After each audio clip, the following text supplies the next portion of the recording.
Quero agradecer a Deus, em primeiro lugar, por estar aqui neste altar mais uma vez. Pode, por favor, um fundo musical. Quero agradecer a Deus porque minha suficiência vem dele. Graças a Deus estou aqui com saúde, viva, porque ele falou, você ainda tem muito trabalho nesta terra. Eis-me aqui, Senhor, usa-me conforme o teu querer e a tua vontade. Agradeço a Deus pela vida do meu pai, o apóstolo Miguel Ângelo, por este homem maravilhoso, esse líder fenomenal, que é o nosso exemplo de homem cristão maduro, que sabe lidar com as situações, que nós ainda estamos engatinhando, mas temos muito que aprender com você, Pai. Certamente você é um grande mestre das nossas vidas. Quero agradecer ao meu esposo, te amo, minha filha, minha família, todos que estão aqui presentes, estão aqui porque ouviram a voz de Deus, porque querem crescer em maturidade. Tenho certeza que a sua vida será muito edificada através dessa mensagem, em nome de Jesus. Bem, o tema desta noite, cristão maduro lidando com a ira. Efésios 4, 26 e 27 diz, irai-vos e não pequeis, não se ponha o sol sobre a vossa ira, nem deis lugar ao diabo. Que esta palavra abençoe os nossos corações. Pai amado e bendito, obrigado, Senhor, por estar mais uma vez aqui neste altar. Senhor, que eu diminua neste momento para que tu cresças, que eu esteja totalmente focada na tua palavra, mente e coração. Usa as minhas cordas vocais para que possa proclamar a tua palavra e que venha, Senhor, de encontro aos corações aquilo que tu desejas passar. Senhor, através do ensinamento bíblico, em nome de Jesus. Amém. Meus amados irmãos e irmãs em Cristo, boa noite, graça e paz. No culto de hoje, iniciarei uma série de mensagens sobre a maturidade cristã e tratarei das emoções que nos causam problemas específicos, tais como a ira, a culpa, a amargura, o ressentimento, a depressão, o desânimo. Será uma série de mensagens falando sobre isso. Quando estivermos estudando sobre esses sentimentos, é muito importante que se entenda e creia que nós podemos controlar essas emoções agradáveis. E que se não fizermos isso, essas emoções perturbadoras acabarão nos controlando e controlando a nossa vida. Por isso a importância de nós estudarmos como lidar com essas situações, com essas emoções. Estamos aqui esta noite como cristãos que lutam com as suas emoções e que desejam crescer em maturidade. E como uma igreja acolhedora para com a luta humana mais firme na verdade bíblica. Então, vamos falar hoje sobre um sentimento que todos nós conhecemos, que nós como seres humanos, sem exceção, já sentimos, que é a ira. Talvez você tenha sentido o rosto esquentar e o coração acelerar hoje mesmo, no trânsito. Talvez tenha sido ontem, numa conversa difícil com um familiar. Ou talvez seja uma brasa que queima lentamente dentro de você há semanas, por causa de uma injustiça no trabalho. A ira é uma das emoções mais poderosas e, se não for compreendida e administrada à luz da palavra de Deus, pode causar estragos terríveis em nossas vidas, destruindo relacionamentos, fechando portas de emprego e, o mais perigoso, nos afastando da presença de Deus. Mas a boa notícia é que Deus não nos deixa sozinhos.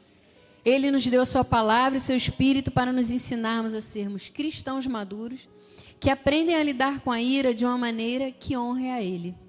O objetivo de hoje não é condenar quem sente ira, mas equipar todos nós para dominá-la, em vez de sermos dominados por ela. Então começamos estudando o que é a ira. A ira é um sentimento, não um pecado em si. Então, pela perspectiva psicológica, a ira é uma emoção natural, um sinal interno.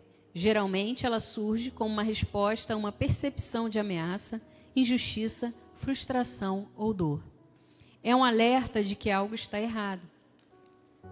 E na perspectiva bíblica, a Bíblia reconhece que o sentimento da ira existe e não o condena imediatamente. O Senhor nos criou com este sentimento. E na versão NVT, deste versículo de Efésios, eu achei muito interessante que ele nos dá uma visão muito clara do que, por que nós precisamos controlar a ira, que diz lá, e não pequem ao permitir que a ira os controle. Ou seja, existe a ira, nós podemos sentir, mas nós pecamos quando nós permitimos que ela nos controle. Então a palavra diz: acalmem a ira antes que o sol se ponha. Então depende de nós acalmar a ira. E o que diz? Pois ela cria oportunidades para o diabo. Então, a palavra de Deus nos dá permissão para sentir a ira, mas ela nos dá uma ordem clara sobre como agir ou não agir a partir dela. O sentimento não é o pecado, a reação pecaminosa é o problema, ou seja, o que você faz com ela pode se tornar um pecado. Por quê? Porque fora de controle, nós damos brecha para o diabo agir e sermos envergonhados através das nossas atitudes. E em Provérbios 16:32 diz o quê? Melhor é o longânimo, ou seja, o paciente, do que o herói de guerra. E o que domina o seu espírito, ou seja, o que tem o autocontrole, do que o que toma uma cidade. Então, Deus valoriza o domínio próprio acima da força bruta. Controlar a ira é um sinal de verdadeira força e maturidade espiritual. E eu achei interessante esse versículo e fui pesquisar do porquê. Por que aquele que domina ou que governa o seu espírito, em outras versões, é melhor do que aquele que toma ou conquista uma cidade? Porque é muito mais fácil subjugar um inimigo, o que está fora, do que o que está dentro de nós. Houve muitos reis que haviam conquistado nações e ainda eram escravos de suas próprias emoções. Um exemplo que eu trouxe, o Alexandre, o grande imperador que conquistou o mundo, ele era escravo da raiva descontrolada, diz a história. E em um ataque de fúria, ele matou Cleitos, o melhor e mais íntimo de todos os seus amigos, e alguém que ele amava além de todos os outros, era o seu amigo de infância, e que havia salvado sua vida em uma batalha. Então a ira pode nos tornar sobremaneira furiosos, a ponto de fazermos coisas das quais nos arrependemos depois. Trata-se de uma emoção tão violenta que chega a obscurecer a nossa razão, ou até mesmo neutralizá-la. Ela não prejudica somente o outro, o foco da nossa raiva, mas também a nós mesmos, pois quando somos dominados por ela, temos atitudes que são contrárias à nossa razão. O direito fala sobre isso, o crime passional, quando a pessoa é movida por uma forte emoção, ela causa dano a outra pessoa, ela mata, ela causa prejuízo. Então isso é uma realidade. E no ponto 2, nós vemos que existem 2 tipos de ira. A ira que gera o pecado, a ira pecaminosa, e a ira justa, que a Bíblia fala. Um leva à vida e o outro à destruição. Então, o que é a ira pecaminosa? É quando a ira nos controla. É a ira egoísta, que busca vingança, que nasce do orgulho ferido e da impaciência. A ira inaceitável e pecaminosa é a que nos motiva a ferir o nosso próximo. Quando queremos atacar verbalmente, ou até mesmo fisicamente, como uma forma de vingança e ferir os outros, estamos definitivamente fora da vontade de Deus. Nem mesmo a injustiça dos outros nos dá direito de lhes infligir dor. O que diz lá em Romanos 12:19, a versão NVI, que é para um melhor entendimento, diz: amados, nunca procurem vingar-se, mas deixem com Deus a ira, pois está escrito: minha é a vingança, eu retribuirei, diz o Senhor. Então aqui o apóstolo Paulo está citando, por isso está entre aspas, ele está citando o que Deus determinou lá em Deuteronômio 32:35, que ele disse: a mim pertence a vingança e a destruição a seu tempo, e ele diz que está próximo esse momento de chegar. Então o apóstolo Paulo cita Deuteronômio, dizendo que o Senhor diz, ele vai dar a vingança, ele que retribuirá. Nós não precisamos fazer isso. Então Deus diz claramente que a vingança pertence a ele e que a nossa posição deve ser de termos fé nele, esperando paciente e amorosamente enquanto ele opera a justiça em nossas vidas.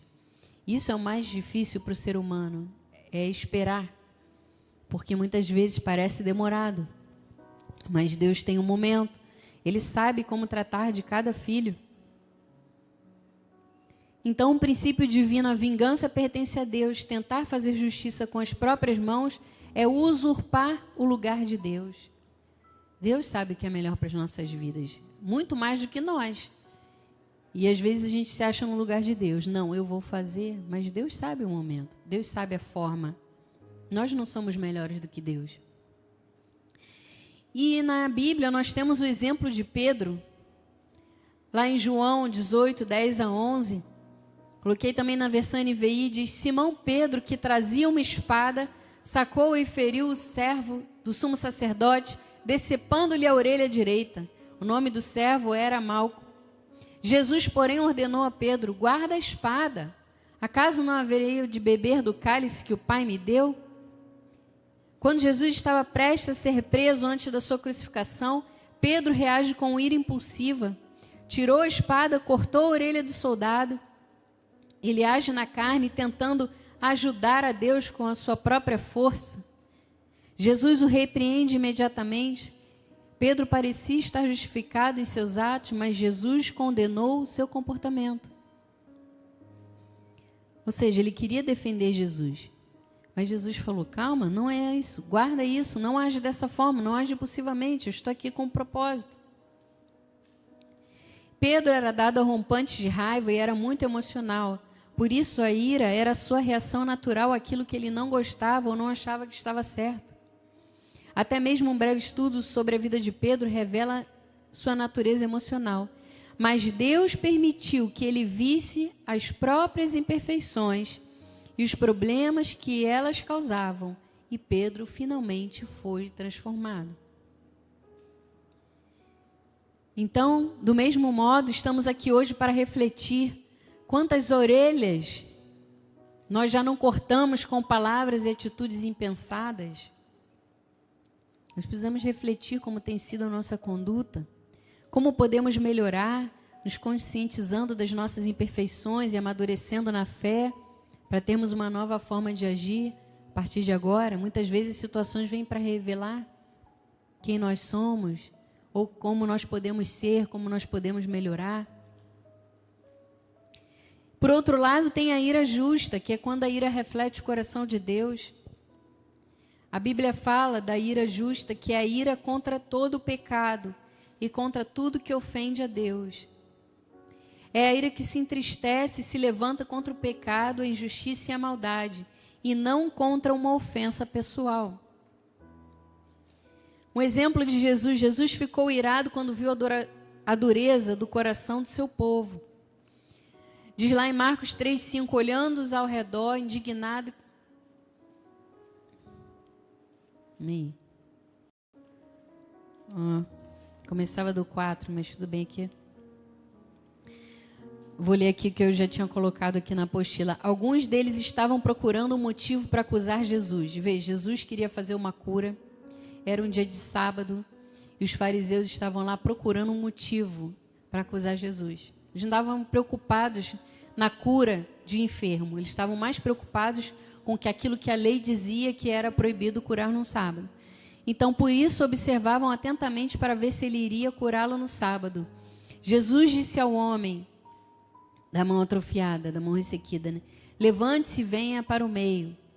Depois Jesus lhe perguntou: o que é permitido fazer no sábado, o bem ou o mal, salvar a vida ou matar? Jesus questiona eles por eles estarem com aquela dureza no coração.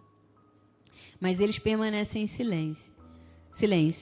Então, irado, olhou para os que estavam à sua volta e, profundamente entristecido por causa dos seus corações endurecidos, disse ao homem: estenda a mão. Ele estendeu e ela foi restaurada. Então, Jesus olha para os fariseus com ira, profundamente entristecido por causa do coração endurecido. A sua ira não era por si mesmo, mas pela dureza do coração e pela perversão da lei de Deus.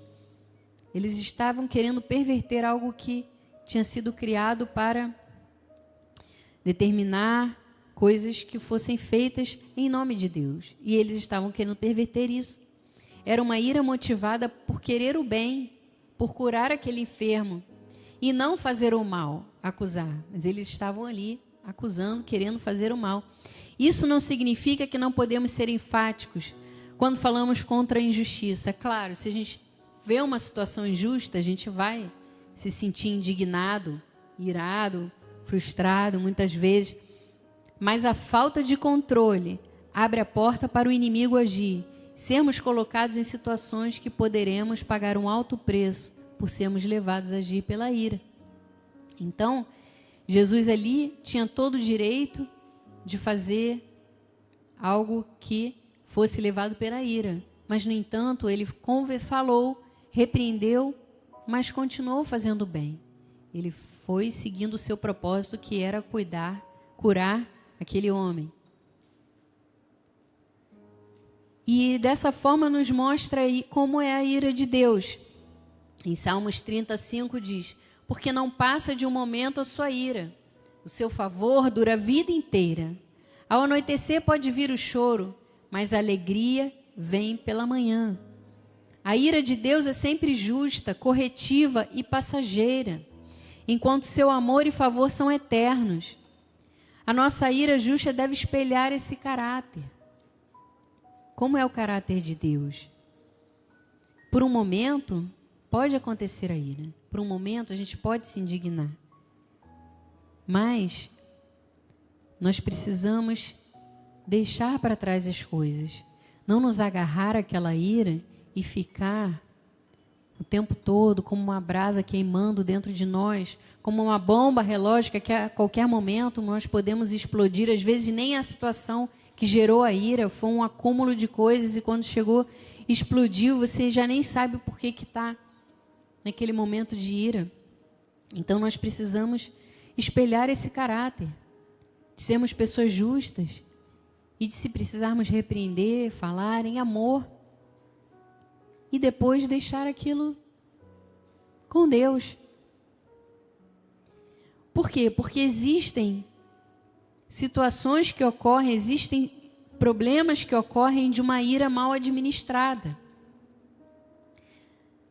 E o primeiro deles é o ódio, a ira que se aposta do coração. O ódio é a ira que não foi resolvida e que se transformou em uma amargura crônica, um desejo de mal para com o outro. Tem pessoas que ficam odiando alguém que lhe fez mal por muitos e muitos anos. E eu tenho uma notícia para te dizer: esse ódio não transformou outra pessoa, nem fez a outra pessoa pagar pelos erros dela, mas envenena quem sente, tirando a paz e a alegria e afastando da presença íntima de Deus. Então não adianta a gente ficar sentindo ódio pela outra pessoa, a outra pessoa vai viver a vida dela, tranquilo, vai continuar, não vai nem saber, talvez nem se lembre do que fez com você, mas se você ficar cultivando aquele sentimento de ira, vai trazer mal para você mesmo, para nós mesmos, vai causar problemas em nós, vai tirar nossa paz, nossa alegria, nossa intimidade com Deus. Porque o que diz lá em 1 João 4:20? Se alguém disser, amo a Deus e odiar o seu irmão, é um mentiroso. Pois aquele que não ama o seu irmão, a quem vê, não pode amar a Deus que não vê. Então, o ódio anula o nosso testemunho cristão. Não podemos manter o amor a Deus e o ódio pelo nosso irmão em nosso coração ao mesmo tempo.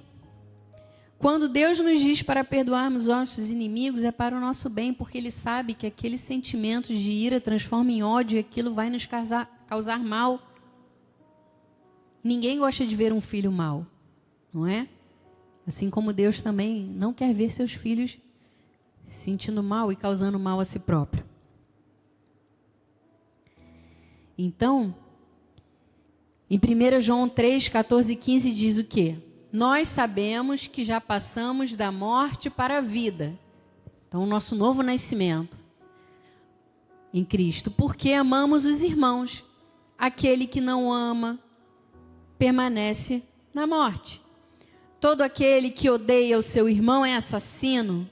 Ora, vós sabeis que todo assassino não tem a vida eterna permanente em si.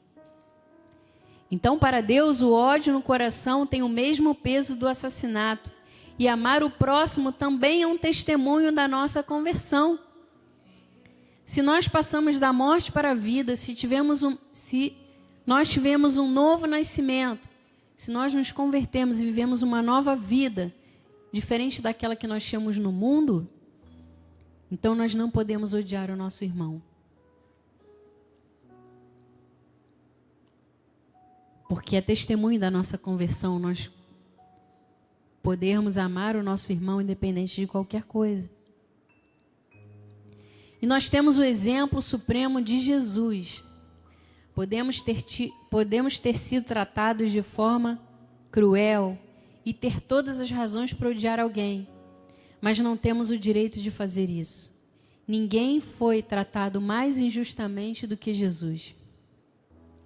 Em João 15, 25 diz: isto, porém, é para que se cumpra a palavra escrita na sua lei. Odiaram-no sem motivo.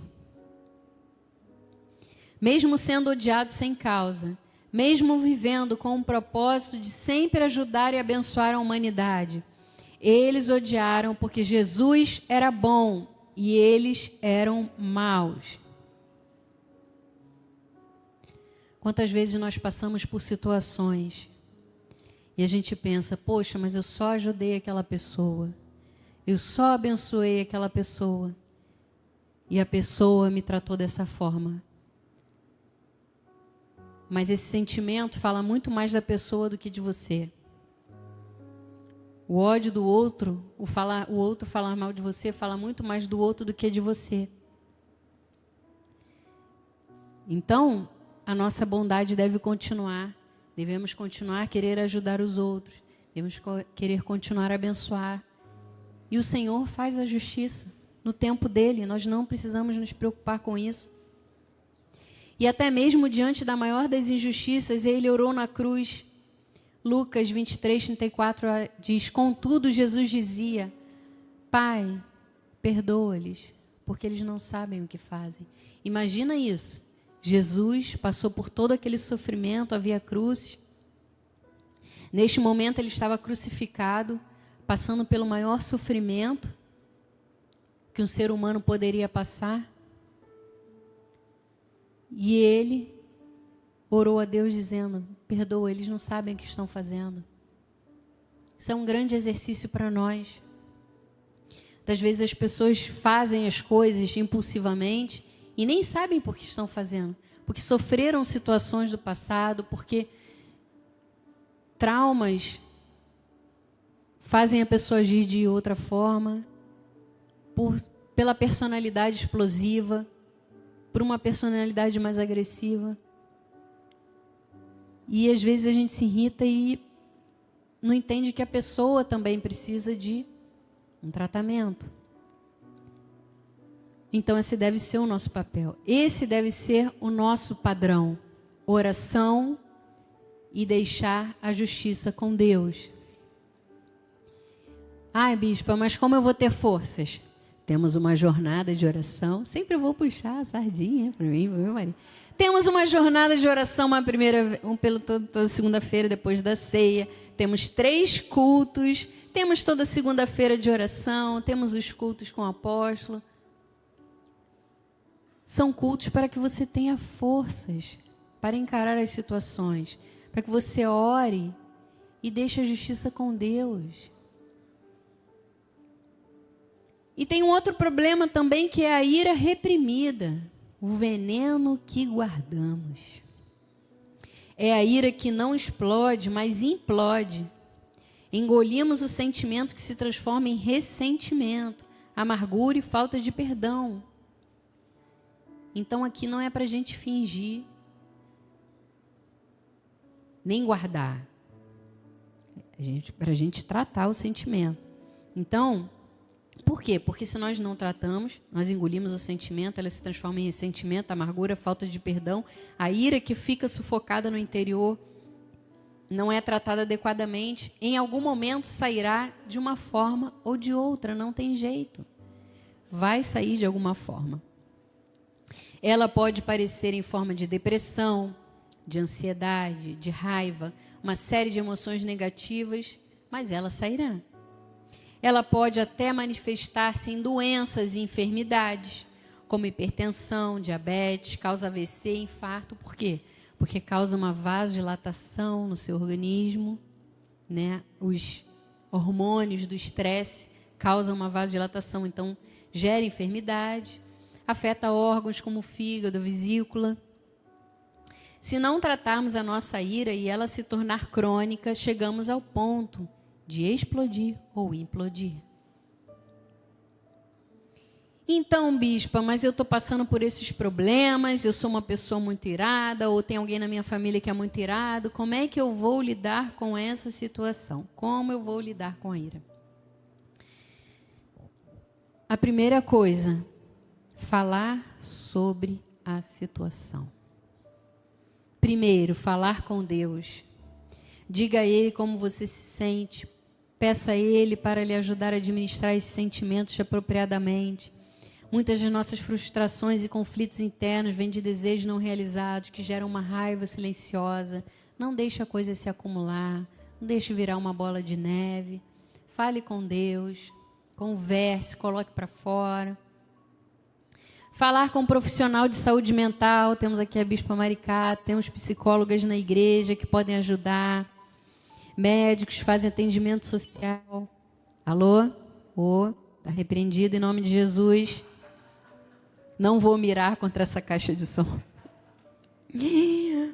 Pode falar também com um amigo experiente cristão, não é um amigo do trabalho que faz coisas que não tem uma conduta correta. Também um pastor, um bispo da nossa igreja. Estamos aqui para ajudar.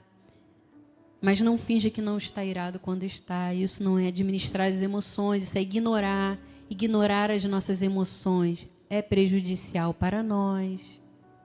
Então nós precisamos cuidar dos nossos sentimentos. Terceiro ponto, perdoar. O que Marcos 11:25 diz? E se quando estiverdes orando, se tens alguma coisa contra alguém, então eu não posso orar pedindo a Deus uma coisa com uma coisa contra o irmãozinho no meu coração. Não vai acontecer. Para que o vosso Pai Celestial vos perdoe as vossas ofensas. Ninguém é perfeito. Todos nós estamos sujeitos a erros, a problemas. Então, se a gente tiver coisa contra alguém, perdoar. Por quê? Porque também nós vamos precisar de algum momento de perdão. Seja de alguém, seja de Deus. Então, a gente precisa liberar isso aí. Liberar isso que está preso dentro de nós. Por quê? Porque a falta de perdão afeta a nossa própria comunhão com Deus. A ordem de Deus é clara, é necessário perdoar.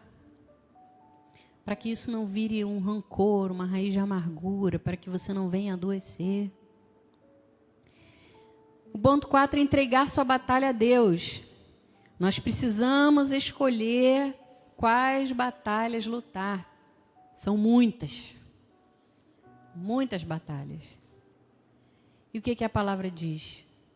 Não temais, nem vos assusteis, pois a peleja não é vossa, mas de Deus. Então, reprimir a ira é tentar lutar uma batalha que não é nossa. Entregar a Deus é liberar o peso. Escolha. Com isso eu não vou me preocupar. Com isso eu tenho que me preocupar. Com isso eu tenho que agir, mas com isso entrego ao Senhor. Libera o peso. Essa batalha eu não vou lutar, porque essa batalha diz respeito ao outro. Né? Uma coisa que a gente aprende na psicologia, uma coisa é o que é meu, outra coisa é o que é do outro, e outra coisa é o que é possível. Tem coisas que não vão ser possíveis a gente resolver, porque depende do outro, então é com o outro. Que depender de nós vamos resolver. Agora, não dá para a gente querer achar que vai modificar todo mundo. Inclusive, o psiquiatra Augusto Cury diz, a gente não tem o poder de melhorar ninguém, a gente tem o poder de piorar as pessoas. Não recebemos essa palavra. Mas, enfim, nós temos que entregar a batalha a Deus e seguir em frente. Não ficar preso às situações. Não deixar que as situações criem um peso dentro de nós que nos paralise. Que venha interferir na nossa vida espiritual, na nossa vinda à igreja, na nossa vida com os nossos familiares. Porque é terrível, não é? Lidar com isso tudo. E nós precisamos entender que Deus quer refrigério para as nossas vidas. Porque Ele diz, vinde a mim, os que estáis cansados, sobrecarregados, eu vos aliviarei. Tomai de mim, meu jugo é suave, é leve. Então nós precisamos entender isso. E viver, e praticar a palavra, não apenas ficar aprendendo. Ah, bispo, eu sei, isso é legal, mas olha, eu tenho temperamento difícil. Amado, exercício. Por quê?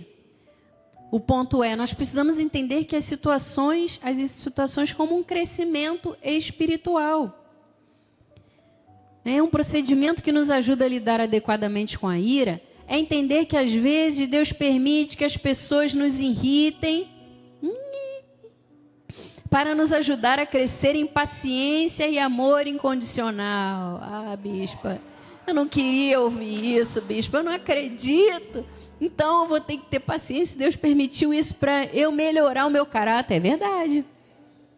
Nenhum dos frutos do Espírito se desenvolve sem uma situação que nos faça exercitá-lo. Já falei isso várias vezes, até na série do fruto do Espírito.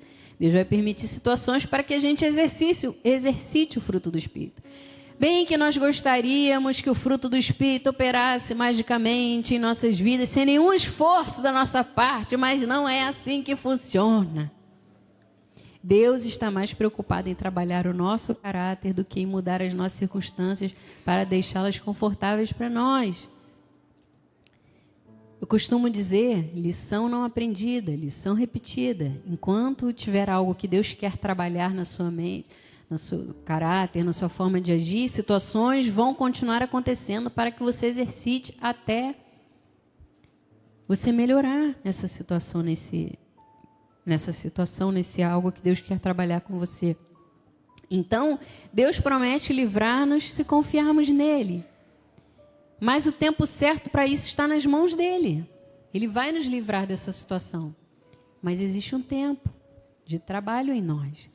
Existe um tempo de trabalho em nossas vidas. É como um exemplo, uma unha grande que vai crescendo, que começa a incomodar, e Deus vai lá, lixa, até ficar redondinha, tirar a ponta. Às vezes dá uma doidinha, né? Do lado eu fico tirando essas pelinhas aqui do dedo. Às vezes dá um machucadinho.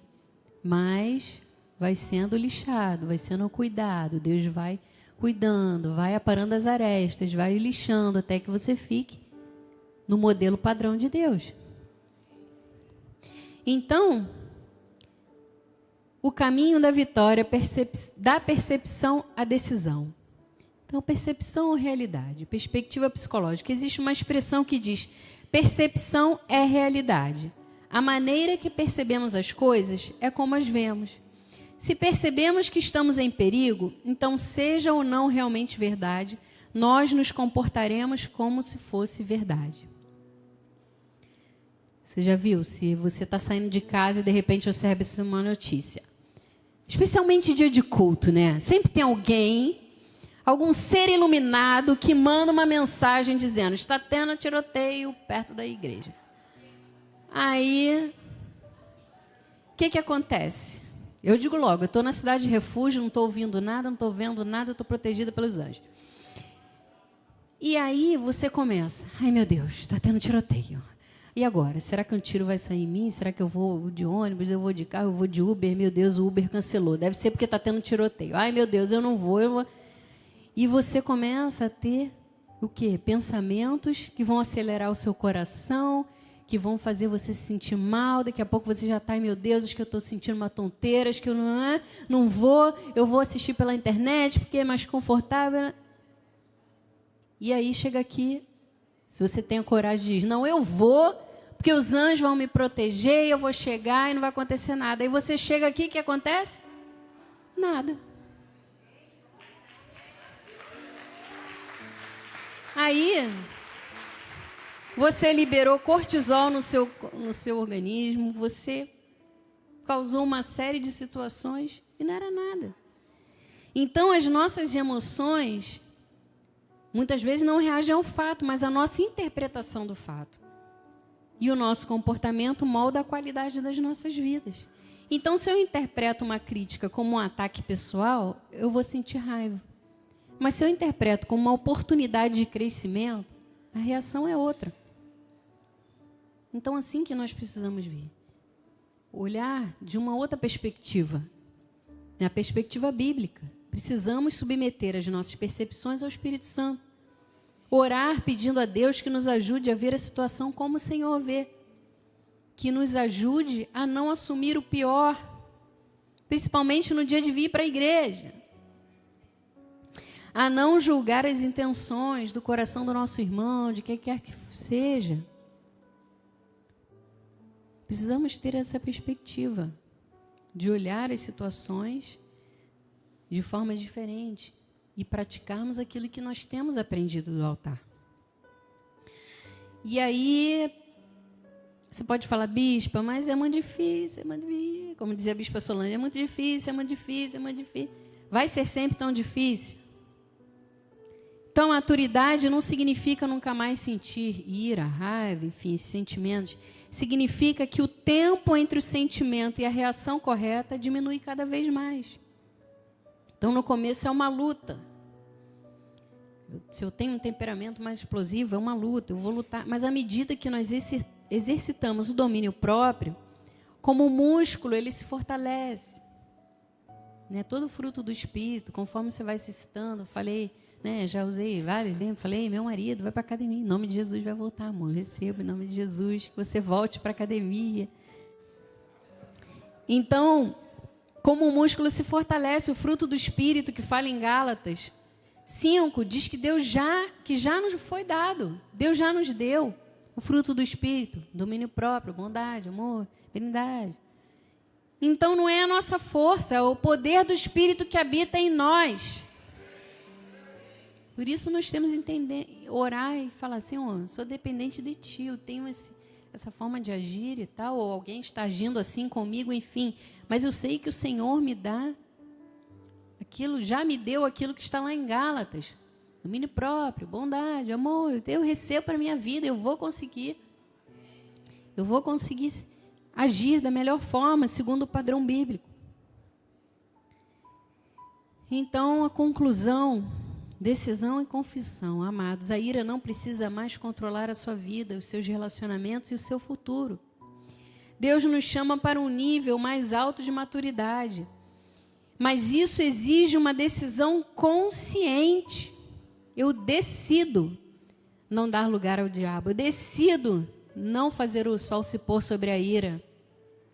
Eu decido agir de forma diferente. Eu decido não deixar os pensamentos de ira controlarem a minha vida. Porque o que diz lá em Romanos 12, 21? Não te deixes vencer do mal, mas vence o mal com o bem. Então nós decidimos não deixar o mal vencer nas nossas vidas, mas vencer o mal com o bem. Talvez você esteja aqui hoje e reconhece que tem vivido como uma pessoa irada. Talvez a amargura e o ressentimento tenham se tornado seus companheiros constantes. Talvez esteja até adoecendo por causa disso. Mas hoje é um dia de liberdade, de libertação e de cura. Hoje é o dia de entregar essa área da sua vida ao único que pode transformá-la. E eu quero te convidar a fazer uma confissão de fé, uma declaração de decisão em seu coração. Se você sentir à vontade, pode repetir em voz baixa, com você, com Deus, dizendo, Senhor, eu reconheço que a minha luta com a ira, perdoa-me pelas vezes que pequei em minha raiva, com palavras e atitudes. Hoje eu decido que não vou mais viver sendo uma pessoa irada. Eu escolho entregar a Ti as minhas frustrações e dores. Eu escolho perdoar quem me feriu. Pelo poder do Teu Espírito Santo, eu declaro que eu vou aprender a lidar com a ira da maneira de Deus. Eu recebo o Teu fruto da paciência, do amor e do domínio próprio. Em nome de Jesus. Amém. E neste momento eu gostaria de fazer uma oração por toda a igreja. Senhor meu Deus e Pai, eu oro pela tua igreja neste momento, também aqueles que nos assistem pela internet. Que teu Espírito Santo possa curar os corações feridos. Que teu Espírito Santo possa capacitar cada um a andar em liberdade e maturidade. Que a cada situação que ocorrer, Senhor, não seja uma resposta imediata, mas seja uma resposta pensada. Que possamos perdoar e liberar perdão. Que possamos, Senhor, agir conforme a tua palavra determina. Que possamos, Senhor, nos sentir em liberdade para falar com Deus, para pedir ajuda quando precisarmos pedir ajuda, quando não estivermos conseguindo lidar sozinhos com alguma situação. Coloca pessoas, Senhor, para nos ajudar. Que possamos perdoar, deixar para trás aquilo que precisa ser deixado. Que possamos, Senhor, não mais nos apegar a situações, que todo o peso, Senhor, de alguma situação mal resolvida, seja liberado neste momento. Que haja, Senhor, uma entrega total a Ti, Senhor. Seja qual for a luta que os Teus filhos estejam passando, Senhor. Mas Tu és maior que todas as coisas. Tu és maior, Senhor. Que possamos entender as situações como um crescimento espiritual. É o Senhor nos moldando, é o Senhor nos capacitando, é o Senhor cuidando de nós para que sejamos pessoas melhores, para que o nosso caráter seja o caráter de Cristo. Porque maior é aquele que está em nós do que aquele que está neste mundo. Cristo em nós é a esperança da glória. Que nós possamos refletir, Senhor, Cristo nesta terra. Que nós possamos, Senhor, ser um canal do Teu fluir. Que possamos ser bênção para outras vidas, Senhor. Declaramos que já caiu por terra todo o intento do mal. Que o diabo não terá oportunidade nas nossas vidas para nos envergonhar, porque ele já está derrotado. E que nós estamos aqui, Senhor, refletindo e percebendo aquilo que o Senhor quer trabalhar na vida de cada um de nós. Nós recebemos, Senhor, de Ti os Teus ensinamentos. Recebemos, Senhor, o Teu cuidado sobre as nossas emoções. Que as nossas emoções sejam tratadas por Ti, Senhor. Não guardaremos mais nada que venha nos envergonhar, nada que nos venha a não refletir a nossa conversão, a nossa mudança. Nós passamos da morte para a vida. Por isso nós escolhemos, Senhor, amar o nosso próximo. Nós escolhemos agir de acordo com o que a Tua palavra diz.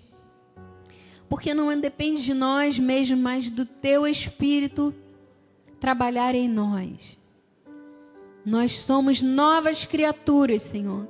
As coisas velhas já passaram. Eis que tudo se fez novo. Declaramos, Senhor, que vamos aprender a lidar com a ira da maneira de Deus. Nós recebemos, Senhor, o Teu fruto do Espírito e vamos exercitar a paciência, o amor e o domínio próprio.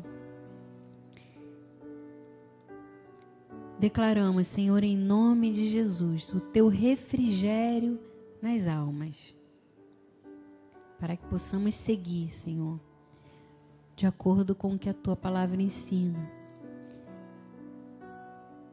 E já cremos que o Senhor já capacitou a cada um de nós a andar em liberdade, em maturidade. sermos cristãos maduros, não sermos levados pelas situações, mas termos controle das situações. E assim seremos sempre abençoados, não deixando o mal vencer, mas vencendo o mal com o bem. Em nome de Jesus. Amém.